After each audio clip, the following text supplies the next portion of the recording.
आज हम लोग जो है 3 छोटे छोटे टॉपिक पर वीडियो बनाएंगे। सबसे पहला टॉपिक होगा कि सड़कों के किनारे पेड़ पौधे क्यों लगाए जाते हैं। दूसरा टॉपिक होगा कि धारणीय कृषि क्या है। और तीसरा टॉपिक होगा कि समपोषणीय विकास क्या है। ये तीनों टॉपिक पर हम लोग चर्चा करेंगे मात्र 1 से 1.5 मिनट के बीच में। तो सड़कों किनारे पेड़ पौधे क्यों लगाए जाते हैं।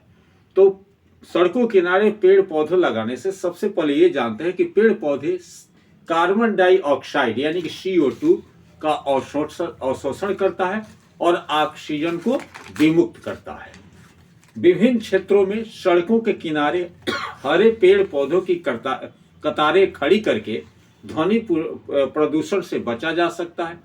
पेड़ पौधे वायु प्रदूषण नहीं करते बल्कि वायु प्रदूषण की रोकथाम में सहायक होते हैं।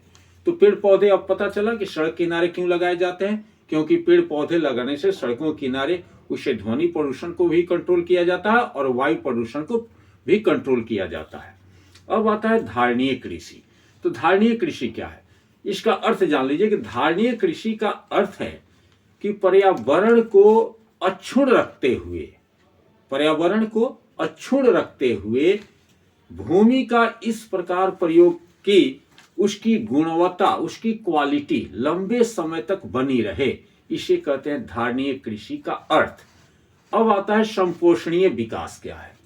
तो समपोषणीय विकास एक आदर्श मॉडल है। समपोषणीय विकास एक आदर्श मॉडल है जो यह बताता है कि आर्थिक विकास के साथ साथ पर्यावरण को सुरक्षित रखना, यानी कि समपोषणीय विकास एक आदर्श मॉडल है जो यह बताता है कि आर्थिक विकास के साथ साथ पर्यावरण को सुरक्षित रखना है। अब इसका उद्देश्य क्या है।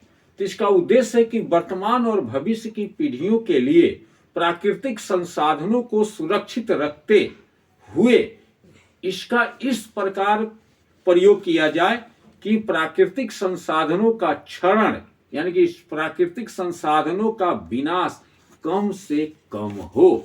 ये हुआ समपोषणीय विकास। आज जो है इसी टॉपिक पर हम लोग बात किए। अब अगले टॉपिक पर हम लोग फिर बात करेंगे।